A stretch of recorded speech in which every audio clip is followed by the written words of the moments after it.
Hello friends, मैं रेणुका और आप सबका स्वागत है वाहिनी एजुकेशन में। तो हमने क्वांटिटेटिव एप्टीट्यूड की सीरीज स्टार्ट की हुई है, जिसमें हम 2 टॉपिक्स ट्रिग्नोमेट्री और नंबर सिस्टम ऑलरेडी कंप्लीट कर चुके हैं। तो मेरा ये ओपन चैलेंज है, कोई भी स्टेट पीसीएस एग्जाम हो, इन दो वीडियोज की प्लेलिस्ट को देखने के बाद आप किसी भी स्टेट पीसीएस एग्जाम के किसी भी क्वांटिटेटिव एप्टीट्यूड के क्वेश्चन को सॉल्व कर सकते हैं। बट अगर स्पीड की बात करें तो वो तो ऑब्वियसली आपको ना बहुत सारे क्वेश्चन करने के बाद मिलेगी, जो आप गूगल पे जाके किसी भी साइट से इजीली ले सकते हैं। पर बेसिक कंसेप्ट मेरे दोनों प्लेलिस्ट में सारे के सारे बेसिक कंसेप्ट क्लियर कर दिए हैं। तो आज का हमारा टॉपिक है, आज हमने एक न्यू टॉपिक स्टार्ट किया है, अरिथमेटिक प्रोग्रेशन। तो अब हम एक एक करके पहले अरिथमेटिक प्रोग्रेशन करेंगे, फिर ज्योमेट्रिक प्रोग्रेशन करेंगे और फिर हार्मोनिक प्रोग्रेशन करेंगे। उसके बाद फर्दर हम वेटेड मीन और अरिथमेटिक मीन और ज्योमेट्रिक मीन, हार्मोनिक मीन, इनके क्वेश्चंस भी एसएससी और अदर स्टेट पीसीएस एग्जाम में बहुत पूछे जा रहे हैं, तो हम वो करेंगे। तो आज हम अपना टॉपिक अरिथमेटिक प्रोग्रेशन से स्टार्ट करते हैं। तो अरिथमेटिक प्रोग्रेशन होता क्या है? ये एक लिस्ट होती है नंबर्स की, जिसमें हर टर्म कैसे मिलती है, bye adding a fixed number two the preceding term. It means अगर मैं कहूँ मेरे पास एक एपी की सीरीज है, जैसे ही मैंने ये लिख दी 61 2 3 4 5 एंड डैश डैश डैश। अब ये एक एपी है। एपी क्यों? अगर ये एक एपी है तो इसका मतलब ये क्या हुआ, जो कंडीशन दी है उसको फुलफिल करनी चाहिए। इसमें क्या है, इन सबको हम क्या बोलते हैं? टर्म्स बोलते हैं। ये फर्स्ट टर्म है, ये सेकंड टर्म है, ये थर्ड टर्म है, ये फोर्थ है, ये फिफ्थ है एंड सो ऑन। ठीक है, तो इसमें हम क्या बोलते हैं? इनको टर्म बोलते हैं। और जो इनका दो नंबर्स के बीच का कॉमन डिफरेंस होता है, क्योंकि इसमें क्या लिखा है, in which each term is obtained by adding a fixed number. हर एक जो नेक्स्ट टर्म है वो कैसे मिलती है?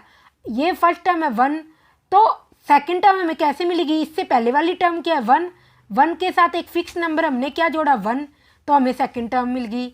ऐसे ही प्रीवियस अब हमें थर्ड टर्म निकालनी है। थर्ड टर्म से पहले वाली टर्म क्या है 2, और उसके साथ एक फिक्स नंबर क्या ऐड किया 1, तो ये 3 मिल गया। ये हो गया 1, ये हो गया 2, ये हो गया 3।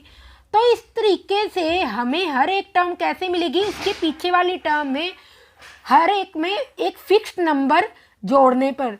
तो जो ये फिक्स्ड नंबर होता है हमारा, इसको हम बोलते हैं common difference of AP. Common difference of AP का मतलब, कॉमन डिफरेंस मतलब दो टर्म्स को, दो सक्सीडिड टर्म्स को अगर हम माइनस करेंगे तो उसमें से जो आंसर आएगा वो हमारा कॉमन डिफरेंस होगा। तो जैसे 2 - 1 1, कहीं आप 1 - 2 मत कर देना, ये गलत होगा।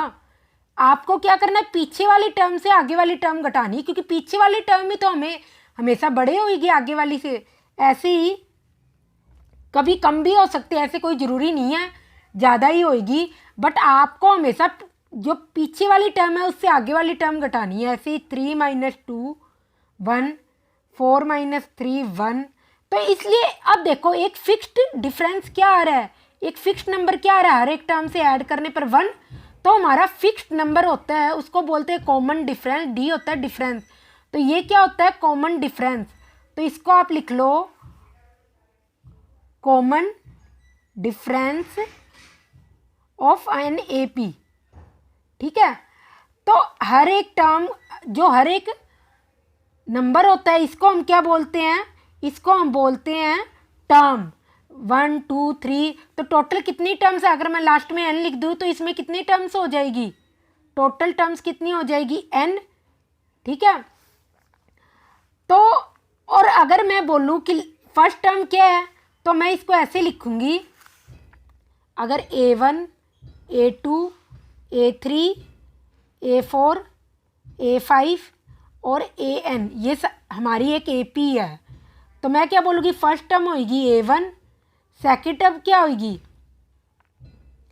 A+D, क्योंकि हर किसी में क्या आ रहा है, उससे प्रीवियस टर्म को एक फिक्स्ड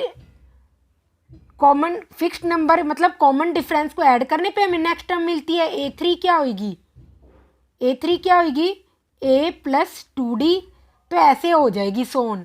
तो ऐसे ही अगर आप देखो तो देखो A1 में क्या है, A1 में A1 ही है, A2 में क्या है, A मान लो आप।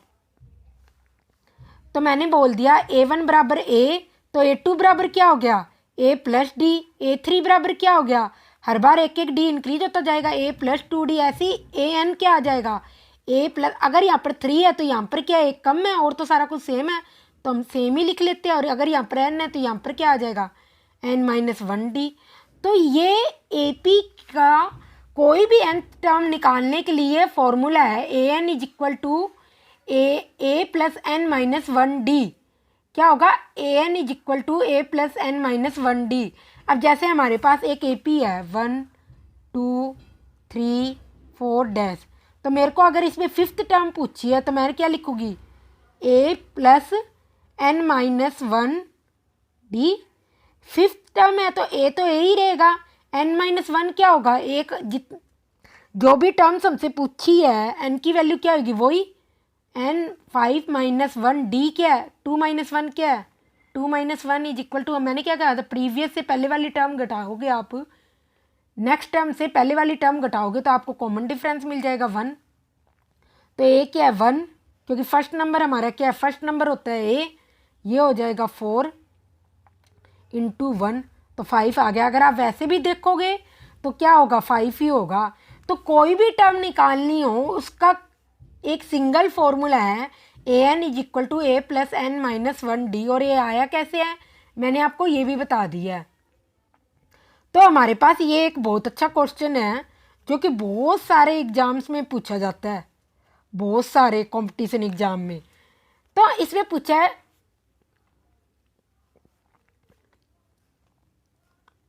तो ये रहा वो क्वेश्चन। तो इसमें पूछा है taxi fare after each kilometre, मतलब हर एक किलोमीटर के बाद ना fair is the taxi fare after each kilometre when the fair is ₹15 for the first kilometre और ₹18 फॉर ईच एडिशनल 1 किलोमीटर। यहाँ पर मैंने लिखा for additional each additional kilometre. इसका मतलब क्या हुआ, एक टैक्सी में कोई जा रहा है तो उस टैक्सी का फेयर क्या है, ₹15 तो है फर्स्ट किलोमीटर के लिए, फर्स्ट किलोमीटर के लिए, और ₹8 क्या है उसके बाद की जो एडिशनल हो, हर एक किलोमीटर के लिए कितना है, ₹8 है। तो इसको अगर आप AP में लिखोगे तो आप कैसे लिखोगे, पहले तो 15 आ जाएगा, फर्स्ट किलोमीटर के लिए तो 15 ही है। सेकंड के केस में क्या आ जाएगा, सेकंड के केस में आप क्या लिखोगे, 15 तो होगा ही होगा, क्यों, क्योंकि वो तो फर्स्ट किलोमीटर के लिए है। और उसके बाद क्या है, ₹8 हर एक एडिशनल किलोमीटर के लिए। तो यहाँ पर क्या लिखोगे, 15 प्लस 8, क्योंकि ये सेकंड किलोमीटर है। फिर थर्ड में क्या आएगा, 15 प्लस 8 इंटू 2, ये 3 किलोमीटर्स के लिए। फिर उसके बाद 15 प्लस 8 इंटू 3, तो ऐसे करके 100 ऑन आगे आगे बढ़ता जाएगा। पहले का 15 किलोमीटर है फर्स्ट किलोमीटर के लिए, उसके बाद की हर एक किलोमीटर के लिए 8 रुपये है। तो 1 किलोमीटर ये हो गया, 1 किलोमीटर ये हो गया, तो 2 किलोमीटर के लिए क्या हो गया ये, 3 किलोमीटर के लिए क्या हो गया ये, 4 किलोमीटर के लिए क्या हो गया, फिर मतलब किराया कितना हो गया ये। तो टोटल कितना किराया आएगा, इस टाइप के क्वेश्चन बहुत सारे एग्जाम में बहुत बार पूछे गए हैं। तो आपको ये आपकी क्या बनेगी, एक AP की सीरीज बनेगी कि आप इसको ऐड करके लिख लो। तो AP क्या बनेगी हमारी, 15 प्लस 8 कितना हो जाएगा, 23। तो ऐसे ही करके और आप आगे की टर्म्स लिख लेना, तो ये हमें एक क्या मिलेगी, एक AP मिल जाएगी। ठीक है, तो AP कैसे निकलती है, जो भी कंडीशन आपको दी हो उसको लिख लो। और ये क्वेश्चन मोस्ट इम्पोर्टेंट है और बहुत सारे एग्जाम से पूछा जाता है, बहुत इम्पोर्टेंट क्वेश्चन है ये और बहुत सारे एग्जाम में पूछा जाता है। तो ये क्वेश्चन कर लो आप, कभी AP की सारी टर्म्स का सम पूछ लेते हैं, कभी कोई टर्म उठा के पूछ लेते हैं ये क्वेश्चन देने के बाद। तो आई थिंक आपको समझ आ गया हो ना कि AP क्या होती है। अब हम एक कुछ एग्जांपल्स और ले लेते हैं। अब ये हमारे पास भी एक AP होगी, क्यों, अगर हम इसका कॉमन डिफरेंस निकालूँ, इस टर्म से इस टर्म को घटा के, चाहिए आप इससे इसको घटा दो, सब में कॉमन डिफरेंस तो सेम ही होगा। तो 3 + √2 - 3, ये किसके, ऐसे ही इसमें से इसको घटा के देखूँ, 3 + 2√2 - 3 - √2, तो दोनों में कॉमन डिफरेंस क्या आएगा, √2, तो कॉमन डिफरेंस हो गया √2। अब अगर आपसे बोल दे कि आप 10th टर्म निकालो इसकी, कि 10th टर्म क्या होगी, A10, तो मैं क्या लिखूंगी 3, क्योंकि फर्स्ट टर्म क्या है मेरी A3 + 10th n-1 चाहिए, तो n की वैल्यू आप यहाँ ऐसे लिख लो, n की वैल्यू क्या होगी 10, जो टर्म यहाँ पर होती है वही यहाँ पर होती है, एक माइनस करते हो, d क्या है √2, तो इसका आंसर क्या आ जाएगा 3 + 9 √2, या आप 3 कॉमन निकाल लो तो 1 + 3 √2, तो ये आ जाएगा ना।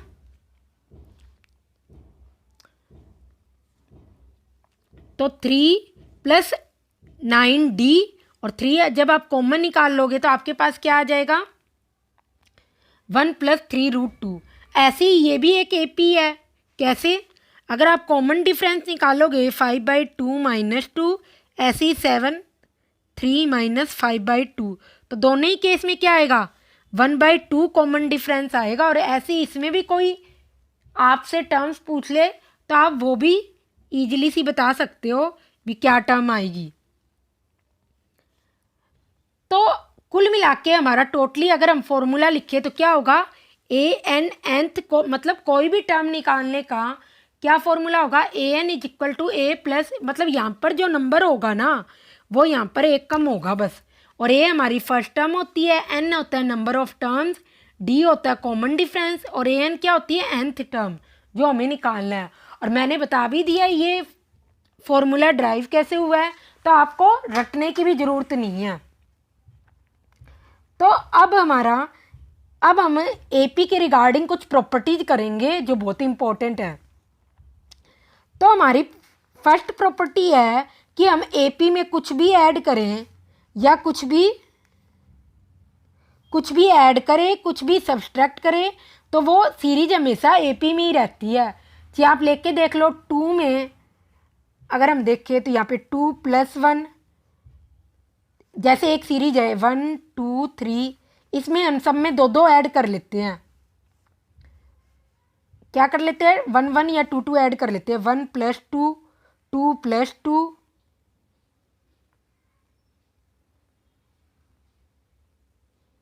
2 + 2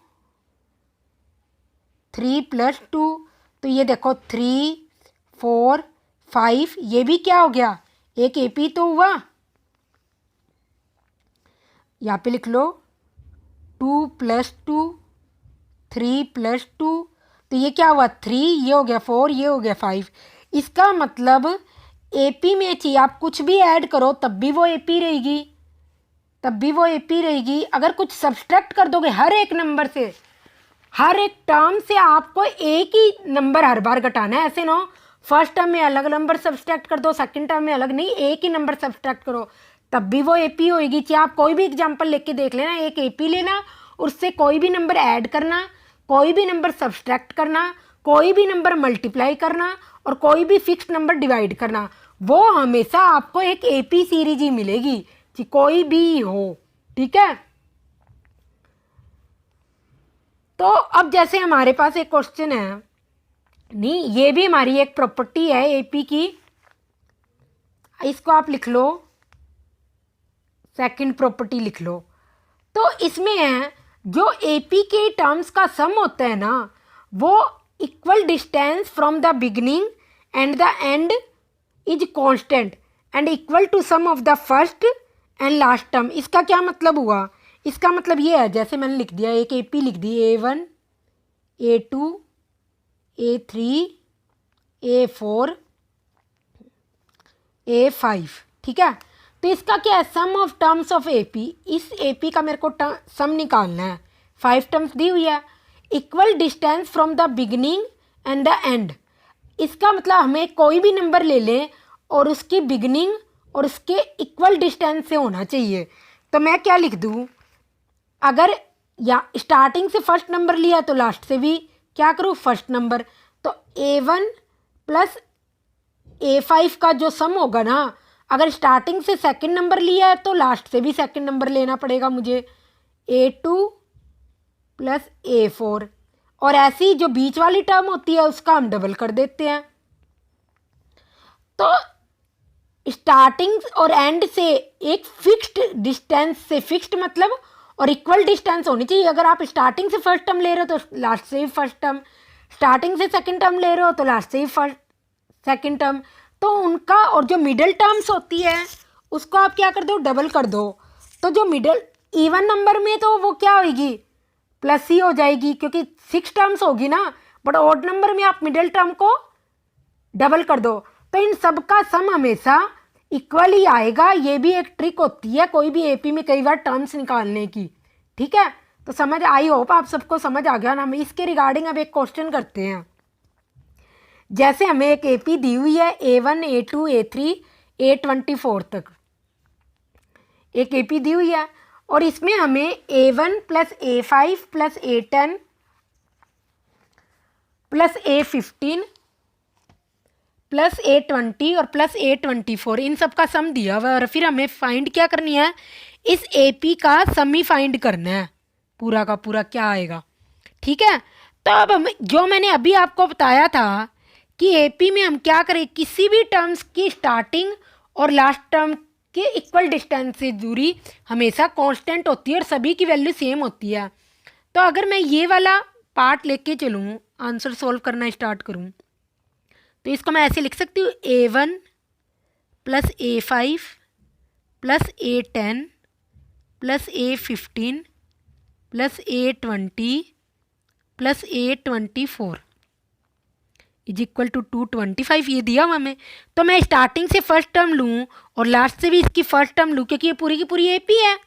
तो इसका सम क्या होगा A1 प्लस A24, जो इसका सम आएगा वही सेकंड टर्म का आएगा, या 24 आएगा, वही सेकंड टर्म का आएगा। A5 प्लस A20 वही थर्ड टर्म का आएगा। अगर स्टार्टिंग से मैं थर्ड टर्म लूँ तो लास्ट से ही मेरे को थर्ड टर्म लेनी पड़ेगी, is equal to A10 plus A15। तो इन सब का सम बराबर होगा क्योंकि मैंने अभी भी आपको एक प्रॉपर्टी बताई है एपी में।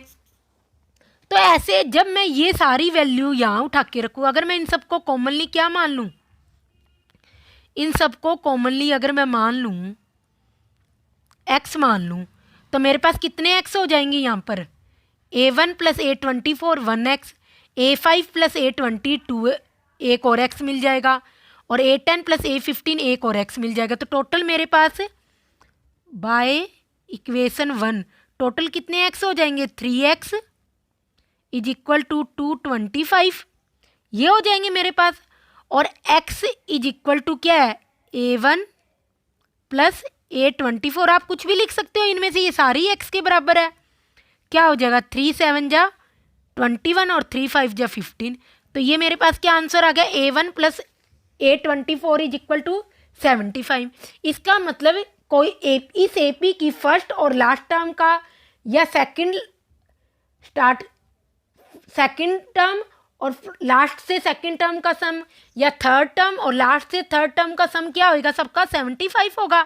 तो हमें सम किसका निकालना है, A1 plus A2 plus A3 A24। तो इसमें ऐसे कितने पेयर्स बनेंगे, अगर यहाँ पर 6 नंबर्स थे तो हमारे पास कितने पेयर बने थे, 1 2 3, 6 नंबर्स थे तो 3 पेयर्स बने थे। 24 है तो कितने पेयर्स बनेंगे, 12 होंगे। इस कैसे बनेंगे, वही A1 प्लस A24 x, फिर A2 plus A23 x plus A3 plus A22 फिर x, ऐसे करके मेरे पास टोटल कितने टाइम्स ये बनेंगे, 12 टाइम्स, और 12x हो जाएगी इसकी वैल्यू, ठीक है। तो आप क्या करो, जब 12 को x की वैल्यू क्या है 75, इससे मल्टीप्लाई करेंगे तो 12 5 जा 16, 12 7 जा 84, तो यहाँ पे क्या आ गया 90। तो यहाँ पे टोटल सम क्या आ जाएगा हमारा 900 सम आ जाएगा। तो अगर एपी की एक प्रॉपर्टी से हम इस क्वेश्चन को ओरली भी सॉल्व कर सकते हैं। ये तो मैंने इतनी टर्म्स लिखी, फर्स्ट सेकंड थर्ड, अदरवाइज आप डायरेक्टली क्या करते, इस वाले स्टेप को लिखते और फिर 12 इंटू 75 करते, आपका डायरेक्ट आंसर आ जाता। तो एपी की इस एक प्रॉपर्टी से क्वेश्चन इतना इजी हो जाता है। अब नेक्स्ट क्वेश्चन है, कोई भी टर्म हो, ये इसकी क्या है, थर्ड प्रॉपर्टी है एपी की, थर्ड प्रॉपर्टी। कोई भी टर्म हो एपी में जिसमें क्या फर्स्ट टर्म को छोड़कर, first term of AP is equal to half the,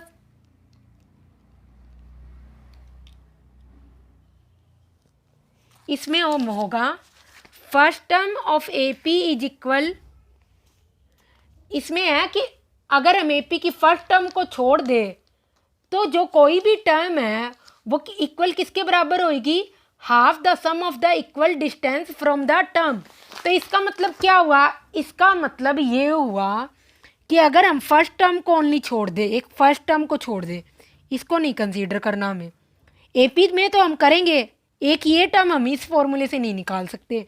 इसके अलावा कोई भी टर्म हो ना, एक फिक्स टर्म से इक्वल डिस्टेंस से उनका सम करके हाफ करेंगे ना तो हमें वही टर्म मिलेगी। इसका मतलब ए एन है हमारे पास, कोई क्या है, A1 A2 A3 A4 ऐसे करके AN, ऐसे करके करके ये K है। तो ऐसे ही क्या होगी, एक K मान लो इसको है, तो ऐसे करके क्या हो जाएगी, इसमें एनथ टर्म को हम कैसे निकालेंगे, एनथ टर्म को इससे K प्लस दूर है जो ए के टर्म, और इससे K प्लस पीछे है जो ए के टर्म, मतलब n प्लस के होगी आगे वाली टर्म, तो क्योंकि nth टर्म तो यही है तो इससे आगे वाली टर्म क्या होगी, n प्लस के। ऐसे ही nth टर्म ये है तो इसके पीछे वाली टर्म क्या होगी, n माइनस के, क्योंकि इतनी प्लेस दूर होनी, उसका हाफ क्या होगा, इस टर्म के बराबर होगा। अब जैसे हमारे पास ये एक एग्जाम्पल है 1 2 3 4 5, ये एक एपी हमें पता है, तो इसमें अगर हमें ये टर्म निकालनी हो तो आप कोई भी टर्म ले सकते हो, एक पर एक फिक्स डिस्टेंस होनी चाहिए स्टार्टिंग से और एंड से। जैसे मैं बोलूँ स्टार्टिंग से भी सेकंड और लास्ट से, पीछे से भी सेकंड और आगे से भी सेकंड, पीछे से सेकंड क्या होगा ये, आगे से सेकंड क्या होगा ये, तो इसका मतलब ये वाली टर्म मेरी क्या आएगी, ये वाली टर्म क्या आएगी 1 + 5, मैंने लिख रखा है n माइनस के n प्लस के अपॉन 2, तो ये क्या आ जाएगी 3 तो आएगी, और यही रियल में हमारी टर्म है। ऐसे ही अगर मैं कहूँ इस वाली टर्म से एक प्लेस पीछे और एक प्लेस आगे, तो टर्म क्या आएगी हमारी, एक प्लेस, पहले तो हाफ लिख लूँ मैं इस फॉर्मूले के अकॉर्डिंग, फिर एक प्लेस पीछे क्या टर्म है 2, एक प्लेस आगे क्या टर्म है 4। तो जब आप इसको सॉल्व करोगे तब भी तो आपका 3 ही आएगा। तो इसका मतलब एपी की अगर आपको कोई भी टर्म निकालनी हो ना तो उससे एक फिक्स डिस्टेंस से पीछे और उतने ही डिस्टेंस से आगे वाली टर्म का अगर हम सम कर देंगे ना तो हमें क्या मिलेगी, वो टर्म मिल जाती है हमेशा। कभी भी अगर आपको वो टर्म ना पता हो तो कैसे निकालें, ठीक है। अब जैसे हमारे पास ये क्वेश्चन है, ये भी एक आया हुआ क्वेश्चन है, ये आया था उड़ीसा पब्लिक सर्विस कमीशन में आया हुआ क्वेश्चन है। ईयर तो मेरे को प्रॉपरली याद नहीं है, 2020 पता नहीं 21 में आया हुआ क्वेश्चन है। तो इसमें था, क्वेश्चन स्टेटमेंट में था, मैंने आपको क्या करा, न्यूमेरिकली एल्जेब्रिकली लिख दिया क्वेश्चन। बी पी से क्यू टर्म्स पीछे एक टर्म के एम और पी से क्यू टर्म्स आगे एक टर्म के एन, तो ए पी, तो पी टर्म्स क्या होगी, पी टर्म्स क्या होगी, पहले तो हम हाफ करेंगे, और देखो पी से क्यू डिस्टेंस पीछे और क्यू डिस्टेंस आगे, दोनों टर्म का क्या लिख देंगे हम सम, और बस उसका हाफ, तो एपी क्या आ जाएगी हमारी, हाफ एम प्लस एन। चाहिए आप इसको फॉर्मूला मान लो, चाहिए आप इसको ट्रिक मान लो, और चाहिए आप इसको बेसिक मान लो। कोई भी अगर हमें सारी एपी की सारी सीरीज ना दी हो तो हम डायरेक्टली ओरली भी कोई भी वैल्यू निकाल लेते हैं। एक चीज़ और, A1 A2 A3 A4 A5 ये जो हमें दी हुई है, तो A2 ये चीज़ भी मैं वैसे आपको पता होनी, मैं फिर भी बता देती हूँ। A2 माइनस A1 जो आएगा ना वही हमेशा A3 माइनस A2 आएगा, वही हमेशा A4 माइनस A3 आएगा, वही हमेशा A5 माइनस A4 आएगा, और ऐसे ही सो ऑन। तो ये सभी के सभी क्या होंगे, कॉमन डिफरेंस शो करेंगे, और इन सभी की वैल्यू तो इसलिए सेम होएगी। तो ये ट्रिक भी बहुत यूज होती है। तो कुल मिला के एपी में ये लास्ट की 3 ट्रिक्स है ना, ये बहुत ज़्यादा यूज होती है, जो बेसिक कंसेप्ट है एपी का। अब इसके अलावा हमें कई बार एपी में क्या है, टर्म्स माननी पड़ती है। अब जैसे हमें 3 टर्म्स माननी हो तो मैं फर्स्ट टर्म को मानूंगी ए माइनस डी, सेकेंड को ए, थर्ड को ए प्लस डी। आप देख लो कोई भी 2 टर्म्स का कॉमन डिफरेंस निकालो। अगर मैं लिखूं a minus d is equal to a plus d minus a, सब में क्या आ रहा है कॉमन डिफरेंस, डी आ रहा है फर्स्ट के लिए। तो हमारा क्या, इसका मतलब जो मैंने टर्म्स माननी है, कई बार हमें माननी भी पड़ती है, तो ये भी फॉर्मूला सही है। ऐसे ही अगर इवन टर्म्स को मानना हो तो आपके पास एक ही केस है, ये ए माइनस 3D, ए माइनस डी, ए प्लस डी, ए प्लस 3D। ठीक है, इवन टर्म्स के केस में आप आगे ऐसे फर्दर 2 इंक्रीज करते जाओगे, ए माइनस 5D।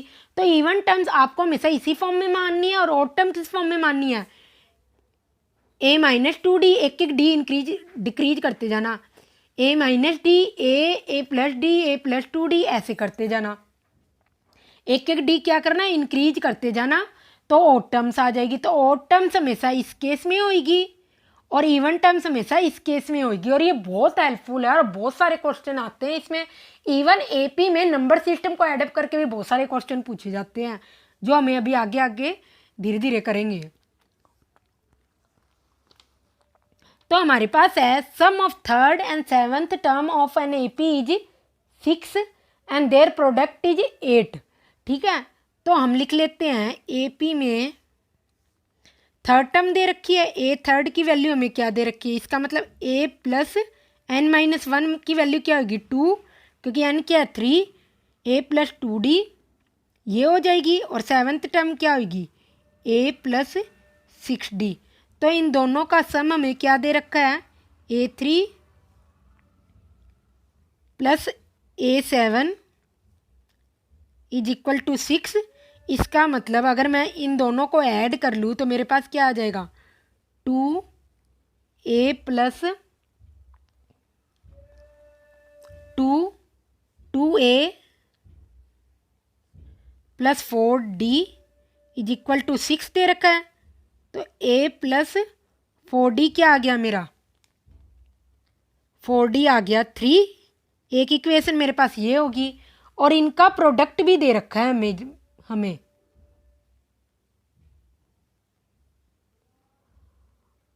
और इनका प्रोडक्ट भी दे रखा है, जो कि प्रोडक्ट क्या है, यहाँ पर 9 आएगा, 8 नहीं होगा, 9 होगा। तो इनका प्रोडक्ट क्या है, प्रोडक्ट है इसका ए प्लस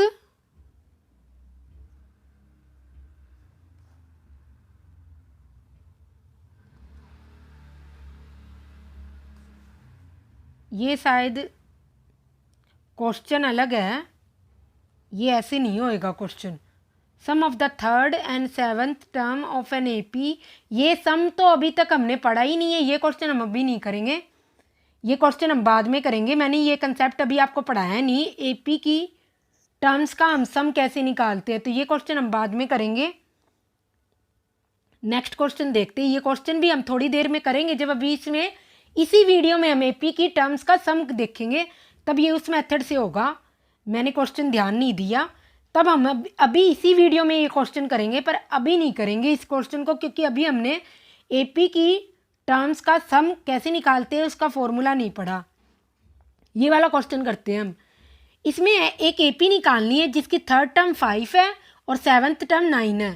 थर्ड टर्म 5 है, मतलब A3 is equal to a plus 2D is equal to 5, और सेवन्थ टर्म क्या है, a seventh is equal to a plus 7 minus 1 6D is equal to 9। तो इन दोनों को सॉल्व कर लेते हैं हम। अगर एडिशन करेंगे तो क्या आ जाएगा,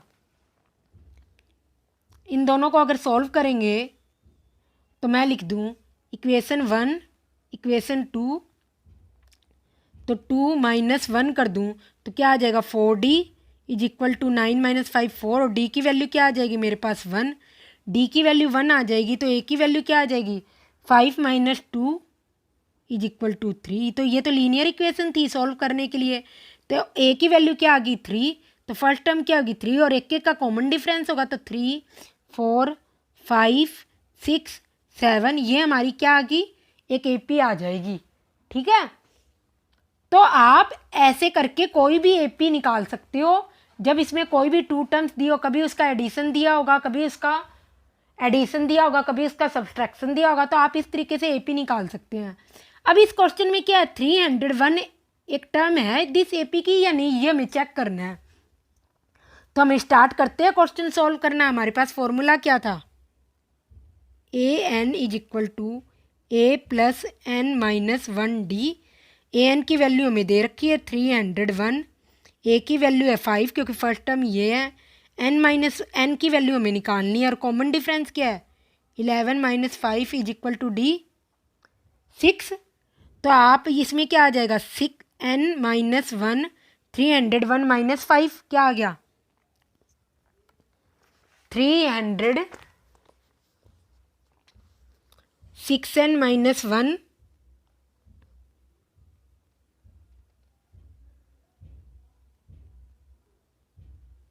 या आप ऐसे करो 6N माइनस 1 301 माइनस 5 ये क्या होगा 11 माइनस 5 6 9 2। तो इसको जब 6 से डिवाइड करेंगे तो आपका क्या आएगा 296 डिवाइडेड बाय 296 डिवाइडेड बाय 6, तो ये आ जाएगा प्लस एक ये जो n का 1 है ये नेक्स्ट टर्म में लिख लो, इसको इससे डिवाइड करेंगे तो ये पहले हम 2 से काट लेते हैं, 2 1 जा 2 और ये हो जाएगा 2 1 जा 2 2 4 जा 8 2 8 जा 16 और ये डिवाइडेड बाय 3, तो ये क्या हो जाएगी n की वैल्यू 148/3 प्लस 1। ठीक है, तो आप देखोगे 148 डिवाइडेड बाय 3 ये पूरा का पूरा 3 से डिवाइड ही नहीं होगा, तो इसका मतलब क्या हो जाएगी ये टर्म क्या आ जाएगी फ्रैक्शन में आ जाएगी, फ्रैक्शन फॉर्म में आ जाएगी। और टर्म कभी फ्रैक्शन फॉर्म में तो नहीं होगी ना, हम ऐसे पढ़ेंगे ना फर्स्ट सेकंड थर्ड फोर्थ, ऐसे तोड़ना पड़ेंगे 3/4 टर्म 5/10 टर्म 11/9 टर्म, तो ऐसे तो कभी नहीं पढ़ेंगे ना।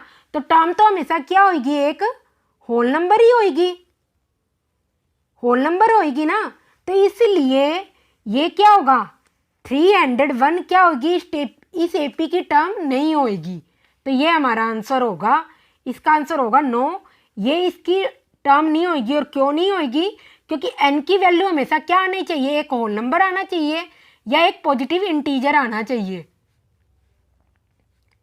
ठीक है, नेक्स्ट क्वेश्चन है हमें 11th टर्म निकालनी है फ्रॉम इस AP की, हमें 11th टर्म निकालनी है लास्ट टर्म से इस AP की।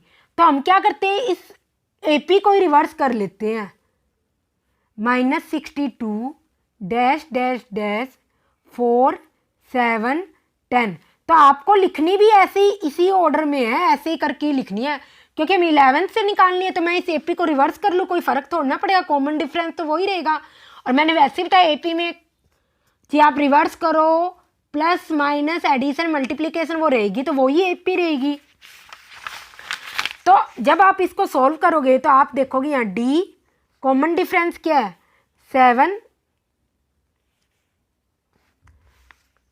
7 minus 4 is equal to common difference है 3। तो जब मेरे को इसकी 11th टर्म निकालनी है तो मेरे पास फॉर्मूला क्या होगा A प्लस 10D, A की वैल्यू क्या है -62 प्लस 10 प्लस 3, तो मेरा आंसर क्या आ जाएगा -32 इसका आंसर आ जाएगा। और आप डायरेक्ट लास्ट टर्म को ही क्या जो लास्ट टर्म है उसको रिवर्स कर लो इस AP को, और फिर लास्ट से जब भी टर्म निकालनी हो ना आप AP को रिवर्स कर लो और फिर उसके अकॉर्डिंग ही ना आप कॉमन डिफरेंस कोई भी नंबर सब कुछ वैसे ही निकालो, तो आपका आंसर क्वेश्चन ईजिली सॉल्व हो जाएगा। अब जैसे हमारे पास है एक फ्लावर बेड में 23 क्या रोज प्लांट्स हैं, 23 क्या रोज प्लांट्स है फर्स्ट रो में। इसका मतलब क्या है, फर्स्ट रो में 23 रोज प्लांट्स है, सेकंड रो में 21 रोज प्लांट्स है, थर्ड रो में 19 रोज प्लांट्स है एंड सो ऑन। और लास्ट जो रो है उसमें कितने रोज प्लांट्स है, 5। तो इसमें है भी टोटल कितनी रोज है इस फ्लावर बेड में, ठीक है। तो हम लिख लेते हैं, हमें लास्ट टर्म क्या दी हुई है 5 और फर्स्ट टर्म क्या है 23 प्लस n की वैल्यू तो हमें निकालनी है। और d क्या आ जाएगा इसमें कॉमन डिफरेंस 21 माइनस 23 माइनस 2, तो आप निकाल लो। तो ये हो जाएगा -18 माइनस 2 n माइनस 1। तो n माइनस 1 की वैल्यू क्या आ गई 9, तो n की वैल्यू क्या आ गई 10। तो टोटल कितनी रो होगी इस फ्लावर बेड में जिसमें बहुत सारे रोज प्लांट्स लगाए गए हैं, टोटल 10 रोज होगी टोटल, ठीक है। ये हमारा फाइनल आंसर है। इसके बाद क्या है, डिटर्मिन एक एपी, ऐसी एपी निकालनी है हमें, एक ऐसी एपी निकालनी है जिसकी थर्ड टर्म है क्या है 16 और सेवन्थ टर्म फिफ्थ टर्म से एक्सीड करती है, मतलब कितनी ज़्यादा है वो 12 है। तो हमें क्या करना है, वो एपी निकालनी है। तो हम सॉल्व कर लेते हैं इस क्वेश्चन को। ये एपी निकालनी है हमें, क्या बनेगी इसमें, क्या थर्ड टर्म क्या है, थर्ड टर्म मतलब a प्लस 2d की वैल्यू हमें क्या दी हुई है 16 और सेवन्थ टर्म फिफ्थ टर्म से कितनी एक्सीड करती है, एक्सीड का मतलब होता है ज़्यादा, वो इससे कितना ज़्यादा है, ठीक है। तो इसका मतलब a7 माइनस a5 क्या होगा 12। एक्सीड का मतलब है वो चीज़ उससे कितनी जाता है, इसका मतलब जो सातवीं टर्म है ना वो पांचवी टर्म से कितनी ज़्यादा है 12 ज़्यादा है। तो हमने यही लिखा है a7 माइनस a5। इसको मैं ऐसे भी लिख सकती हूँ a plus 6d minus a minus 4d, ये भी लिख सकती हूँ। तो जब आप इसको सॉल्व करोगे तो a से a कट जाएगा और 2d क्या हो जाएगा 12, तो d की वैल्यू क्या आ जाएगी 6। तो d की वैल्यू इसको सॉल्व करने के बाद आपको 6 मिल गई। अब ये d की वैल्यू इस इक्वेशन में अगर हम रख दें तो a plus 2 into 6 is equal to 16, तो a की वैल्यू क्या आ गई 4। तो ये हमारा फाइनल आंसर हो गया। तो आपको AP निकालनी है तो आप लिख लो 4। इसके बाद कॉमन डिफरेंस कितना है 6, तो हर बार क्या होगा 6 एडअप होगा, 4 प्लस 6 10, 10 प्लस 6 16। आप देख लो 10 माइनस 4 6, 16 माइनस 10 6, ऐसे करके ये हमारी AP मिल जाएगी, ठीक है। अब हम करते हैं ये कि हमें सम दे रखा है,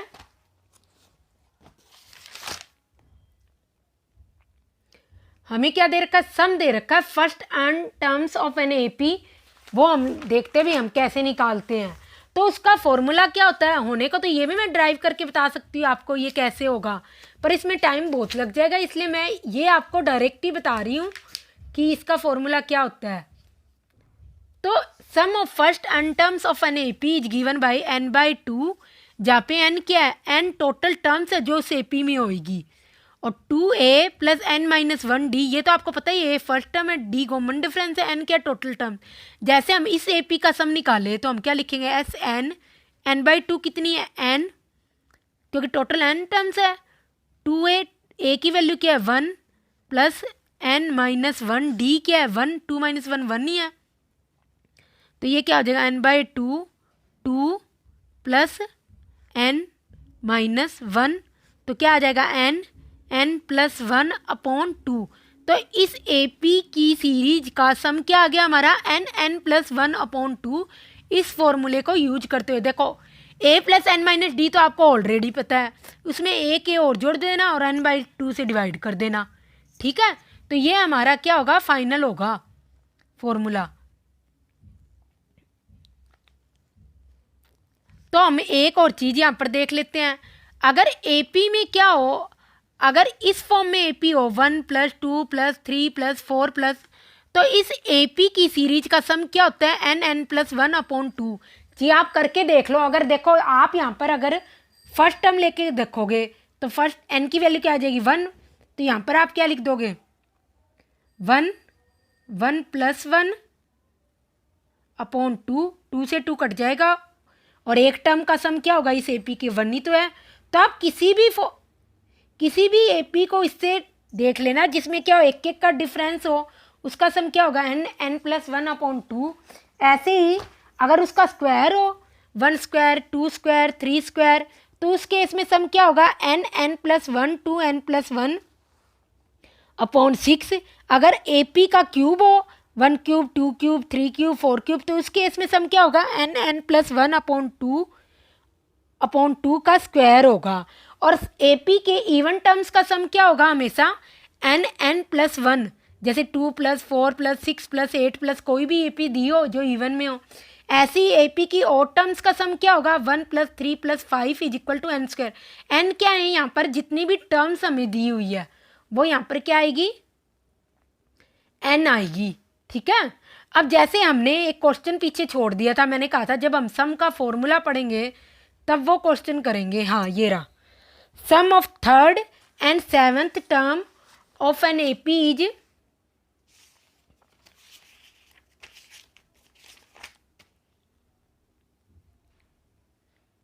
सम ऑफ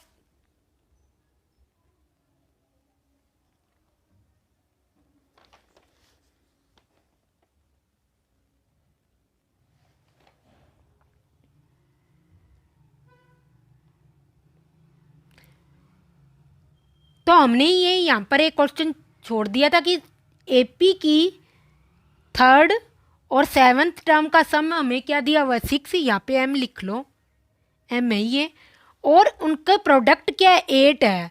तो हमें यहाँ पर कोई भी वैल्यू नहीं दे रखी AP का फर्स्ट टर्म क्या है, सेकंड टर्म क्या है, थर्ड टर्म क्या है। तो इस केस में हम क्या करेंगे खुद AP मानेंगे। तो मैंने क्या कहा है sum of third and seventh term of an AP is 6। तो हमें पता नहीं इसमें इवन टर्म्स है या ऑड टर्म्स है, ये हमें कुछ भी नहीं पता इस केस में। तो हम क्या कर लेते हैं थर्ड और सेवंथ टर्म को लेके चलते हैं। इसका मतलब A3 और A7 का सम हमें क्या दिया हुआ है 6 दिए रखा है, और इनका ही मल्टीपल क्या दिया रखा है मल्टीप्लाई 8 दे रखा है। तो देखो हमारे पास क्या 2 इक्वेशंस है, तो हमारे पास वेरिएबल्स भी क्या होने चाहिए हर हाल में 2 होने चाहिए। तो हम इस वाली जो AP है हम इसको ऐसे लिख सकते हैं। करने को आप इस क्वेश्चन को ऐसे भी कर सकते हो A + 2D और A + 6D, यहाँ पर = 6। एक इक्वेशन ये बन गई A + 2D और A + 6D = 8। तो यहाँ से क्या करो A या D की वैल्यू उठा के यहाँ रख दो और फिर इसको सोल्व कर लो। पर इस केस में क्वेश्चन बहुत लॉन्ग हो जाएगा, तो हम इस क्वेश्चन को ऐसे ही नहीं सोल्व करेंगे, इजीली तरीके से सोल्व करेंगे। मैंने बताया था आपको कभी भी AP में क्या मानना हो टर्म्स को मानना, तो इवन या ऑड टर्म्स को हम कैसे मानेंगे, तो मैंने ये आपको बताया था। तो हम इस केस में क्या करेंगे, आप एक मिडिल टर्म को लिखो A, यहाँ पे क्या आ जाएगा A + D, इधर क्या आ जाएगा A - D। देख लो जी आप, अगर इन दोनों का कॉमन डिफरेंस देखेंगे तब भी D होगा, इन दोनों का कॉमन डिफरेंस देखेंगे तब भी D होगा। ठीक है। और फिर यहाँ पर क्या आ जाएगा A + 2D, इधर क्या आ जाएगा A - 2D। ठीक है। अब हमें क्या देखनी है थर्ड और सेवंथ टर्म का सम देखना है। ठीक है। तो हमें टोटल कितनी 7 टर्म तो इसमें लिखनी पड़ेगी। हमने लिखी कितनी है 1 2 3 4 5 टर्म लिखी है। टोटल कितनी लिखी है 5 ही टर्म लिखी है। तो ये हो जाएगा A - 3D और ये क्या हो जाएगा A + 3D। ये कितनी होगी 1 2 3 4 5 6 7 टर्म होगी। तो इसमें हमने लिखा है कि थर्ड टर्म और सेवंथ टर्म का सम देखना है हमें। थर्ड टर्म क्या होगी ये, और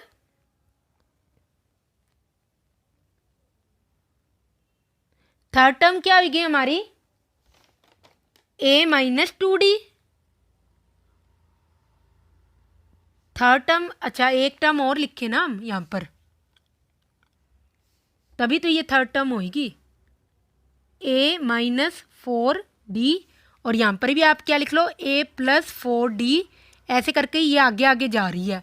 तो ठीक है, first second third, third term ये होगी 4 5 6 7, सेवन्थ टर्म हमारी ये हो जाएगी। तो थर्ड और सेवन्थ टर्म का हमें सम दे रखा है कितना, 6 दे रखा है। तो हम यहाँ लिख लेते हैं a minus 2d plus seventh term क्या है, a plus 2d is equal to 6। तो 2d से 2d कट गया और a की वैल्यू मेरे पास क्या आ गई, 2a इज इक्वल टू 6, तो a की वैल्यू क्या आ गई, 3 आ गई। ठीक है, अब हमें दे क्या रखा है, इसके साथ हमें दे रखा है a माइनस 2d और a plus 2d is equal to 8, ये दे रखा है हमें, क्योंकि इन दोनों टर्म्स का सम क्या मल्टीप्लाई क्या दे रखा है हमें, 8। तो ये क्या होगा, a plus B a minus B, A square minus B square हो जाएगा। तो इसको हम क्या लिखेंगे, a square minus 4d square is equal to 8 ही रहेगा। और a की वैल्यू हमारे पास है ही, a की वैल्यू क्या थी, 3, 3 का स्क्वायर 9, तो 4d स्क्वायर की वैल्यू क्या आ जाएगी, 9 माइनस 8 1। तो d की वैल्यू क्या आ जाएगी हमारे पास, प्लस माइनस 1/2, क्योंकि d तो कॉमन डिफरेंस क्या हो सकता है, प्लस का भी हो सकता है और माइनस का भी हो सकता है, कुछ भी हो सकता है। तो हम नेक्स्ट पेज पे इसको कर लेते हैं। तो हमारे पास a की वैल्यू क्या आ गई 3, d की वैल्यू क्या आ गई प्लस माइनस 1/2। तो हमें क्या निकालना था इसमें, तो इसमें आपको S16 निकालना है, S16 मतलब 16 टर्म्स की इस AP का आपको सम निकालना है। ठीक है, तो आप यहाँ पे लिख लो, a की वैल्यू लिख ली हमने, d की वैल्यू लिख ली, और निकालना क्या है, AP की 16 टर्म्स का सम को हम क्या लिखेंगे, S16 लिखेंगे। इसका मतलब क्या होगा, sum of 16 terms of this AP। ठीक है, ये निकालना है आपको। तो आप लिख लो formula, S16 is equal to 16/2, n की वैल्यू क्या है, या अगर आपको फॉर्मूला लिखना है तो आप फॉर्मूला भी लिख लो पहले, Sn is equal to n/2 2a plus n-1d। तो S16 क्या हो जाएगा,